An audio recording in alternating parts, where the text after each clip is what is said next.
Hi there, my name is Meredith White and I teach Spanish 1 and 2 just outside of Atlanta, Georgia. And this video accompanies my week 2 file on Teachers Pay Teachers. I am slowly updating my files obviously for myself, but then also sharing them, hoping they're of value to you as well. And what I've got open right now is the Teachers Pay Teachers, like I said, week 2 of Spanish 1. So it follows week 1, hence week 2, but it follows the same themes as well. And it's backward designed towards our unit assessment, which I can make available as well. So it starts off for us, it was last week, so August 12th, and I keep these questions, these are the warm-up questions, and I keep them personalized a little bit, like it mentions our principal, but also all in the target language. And I really want to emphasize here question words. How many, how, where, etc. And this is the time when students ask a lot of questions, which I think is really good. I try to encourage them to do as much as they can without help, and that way I can see how much is accessible readily without assistance. But then also I'm ready for all the questions because that helps me then kind of gauge where I give the feedback. And I did add this week and in this week 2, and then in week 3 too as well, which I'll make available.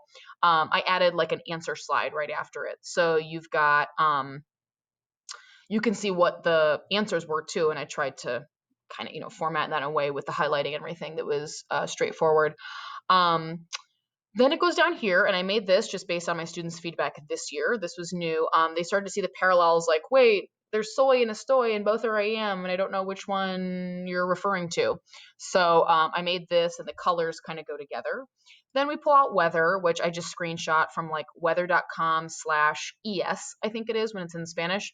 I think it's a slash. I don't think it's like another dot, but anyway, just Google like weather.com in Spanish and it'll come up. So we go through, this is like teacher centered, like, oh, clase, ¿cómo está el tiempo? ¿Qué hace el clima? And I don't know if you can see the little like thumbnail picture thing turned off, but I have windows. So I have windows so we can look, I'm really lucky, we can look directly out and see the weather. When I was not in a windowed classroom, it was like, it could be the 4 horsemen of the apocalypse scaling the side of the building and I never would have known. It was like, oh, is it snowing? Is it raining? Why is everyone mad? Oh, yeah, because it's doing both. And you're all coming in soaking wet. It's like trailer. I was in a trailer for a while too, and that was exciting with all the weather. So again, going through lots of weather questions, just a little light questioning.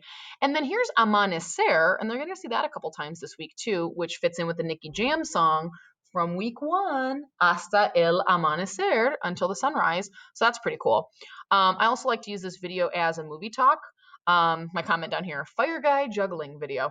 And again, I just want to emphasize some of those questions. ¿Cuántos tiene? Not just ¿cuántos años?, which they keep asking, how old are you, but just like how many in general.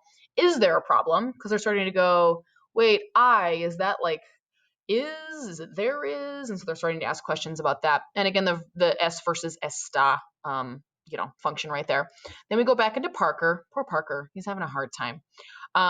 We go, this game, I just have it posted, and they have this paper printed out 2-sided. So they're the first to cross it out. So like literally these 2 sheets, slide 8 and 9, they have on their paper. And so they're holding it between 2 people, and they're just the first to cross it out. So one person has a pen, one person has a pencil, some kind of different writing utensil, so it's obvious who crossed it out. Or 2 different colored pencils is fine.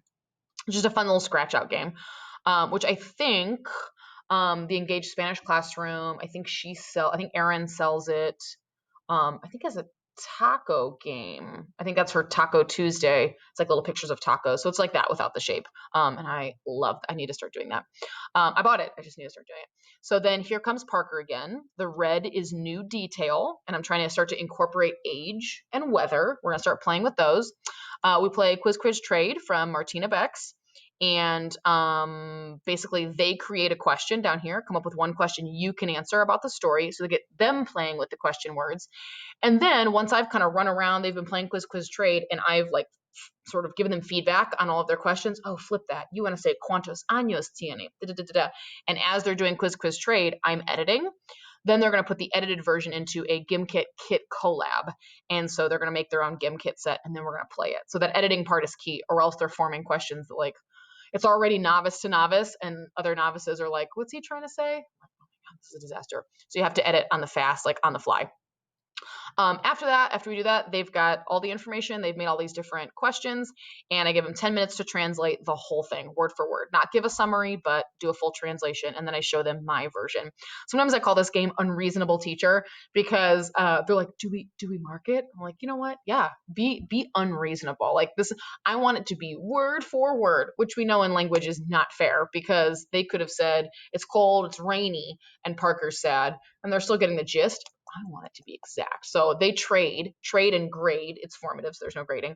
And they mark every single thing that's not exactly like mine, which gets them thinking, but also gives them a chance to kind of like giggle and be a little bit petty, as they say. So they called it petty teacher, which I think is funny too. And then they just give it a random percentage. You know, they're like, I was close, 98. Like no rubric. They're just being completely unreasonable, which is kind of funny to watch. To watch how they kind of like do impressions of us, basically. This is the exit card. So this is back on the warm-up sheet, and it's embedded within it. Also available on Teachers Pay Teachers. It's just got 5 days, reflection piece, and then exit card in the bubble area. And then Tuesday follows along the same lines. A little weather, just checking kind of what appropriate response, because I know their Friday quiz is going to follow this format. A funny meme to see if they're getting some of the humor. And then a listening rubric with I freeze the projector and I play these 2 videos. They are very fast. These women speak very quickly. But the second one's like a futuristic one, so it's not a real forecast, but it's got good information nonetheless. And then this one is an actual weather forecast.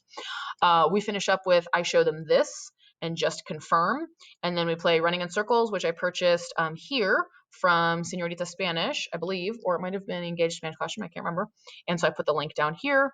I can't remember why I put the translation in twice. I think because like one class didn't get to it, and that was why. So I can delete those because that's kind of confusing. We came back to, oh yeah, that's exactly what it was. They didn't finish it on Monday. Nobody finished. So we continued, and I'll make a note there.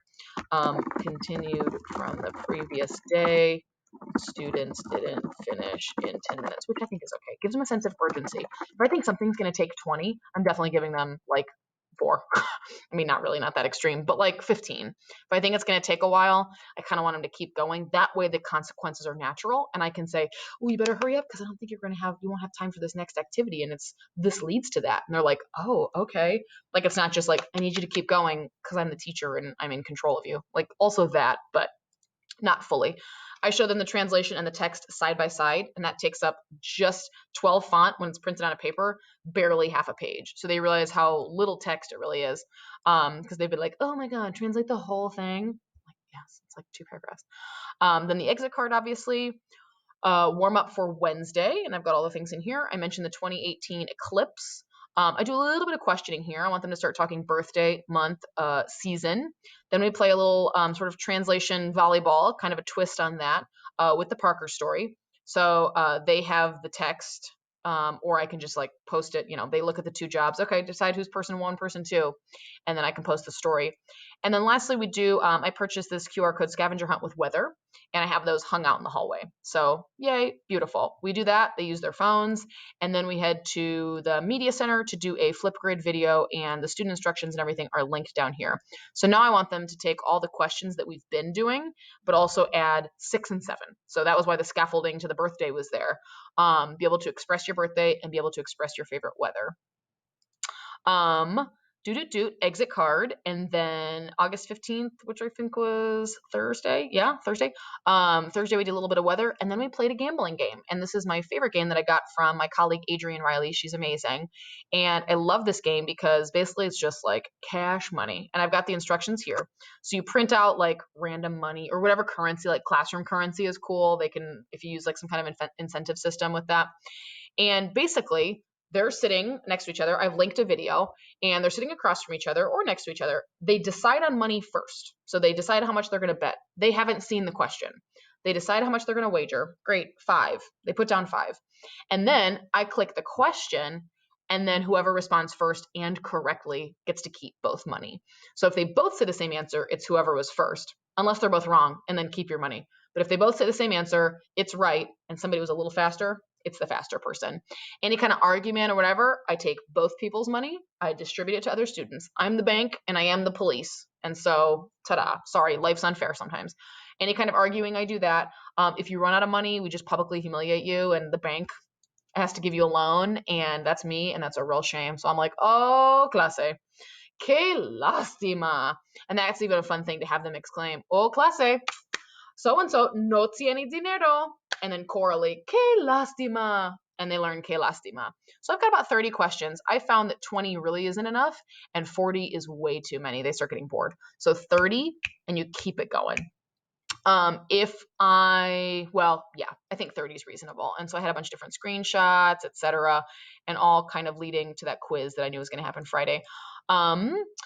Lastly, the other thing they did, they had this paper, and there's a typo here, so I put a little text box over it. They had this paper, and so from those Flipgrid videos from the previous day, I printed out the QR codes. And if you don't know how to do that, just YouTube like Flipgrid and QR codes. It's amazing. Every time a student creates a video, it creates a QR code for them, so you can have other students watch their video. And so they evaluate 6 of them, and they have this piece of paper like on, in 6 different places. So they just have a sheet of paper with these 7 questions 6 times. And there was nothing sexy about 6. A couple, like they didn't really have time to do 6. So a lot of them did 3. Good enough. You still listen to 3 videos. Then we did the exit card. And then lastly, we did the exit card. We did a quick Gimkit that I made specific from a Quizlet for the quiz. Then we did the quiz. And then oops, I put a card here. Let me scroll this up. We did the exit card first. There we go. That's the right order. We did the Gimkit, and then we did the exit card. Then we took the quiz, and this was the quiz. And I can make these files available as well. And then we headed down to the media center to get a little computer time in because the Senor Wooly nuggets always take longer than they expect. So there's that. Now this all leads to, let me go back here. This all leads to the assessment, which is this year. We've changed it up, and I think it's pretty cool. So I'm going to link in week 3 stuff too in a separate video, in a separate file on Teachers Pay Teachers. This is going to be our Unit 1 test. Basically, the presentational speaking, they're going to tell us 3 things about themselves. So basically the answers to all those personal questions, and then ask us 2 questions as listeners. So that'll be 5 items total. Next, we have a weather forecast, and they're going to listen. I'm going to play it twice. And as they go, they're checking off left to right, the city mentioned, the time, the day, the date, and the weather mentioned. So they have 20 possible points here. And then lastly, we've made a text message conversation between like us, me, or my colleagues, because they're all female, one of us and our principal, whose number we didn't have. And suddenly, so we've saved it here, like, oh my God, it's the principal, alert, alert. And so he's trying to plan a birthday party for another administrator. So these names will be familiar to kids. And he wants to know, like, what's her birthday? Because I want to be sure that, everything's right, whatever. We're going to have a picnic. What are her favorite colors? Is she from Ohio? And so on and so forth. So it brings in all these. And there are 10 blanks and 10 choices. Ignore this formatting up here, because when you download the actual word, this fits up on the previous page. But anyway, so we like it, and we modified it from previously. So that's honestly easier than anything we've done so far. And then the listening file is our colleague, saying buenos dias, Miami, and so on and so forth. So it's pretty cool. So that's week 2. I'm going to upload week 3 here in a second, and then probably do a week 3 video, but really just kind of rocking and rolling.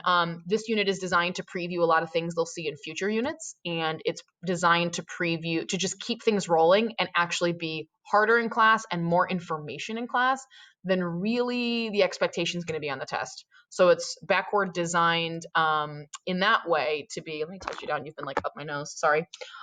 It's really designed to be more challenging than necessary for the test. But we're lucky that we get some freedom and we're able to kind of play around with that. So week 2, Spanish 1, and rocking and rolling. So I'll go put week 3 for Spanish 1, and we'll keep going. Keep in mind, I'm in block scheduling too. So for me, each day is 90 minutes. So that may be like 2 days for you. So a lot of this stuff's still doable. It just might like move a little bit faster or you do less. But anyway, cool. Alrighty. Email if you have any questions, if you bought the file and there are any issues or anything, but happy teaching.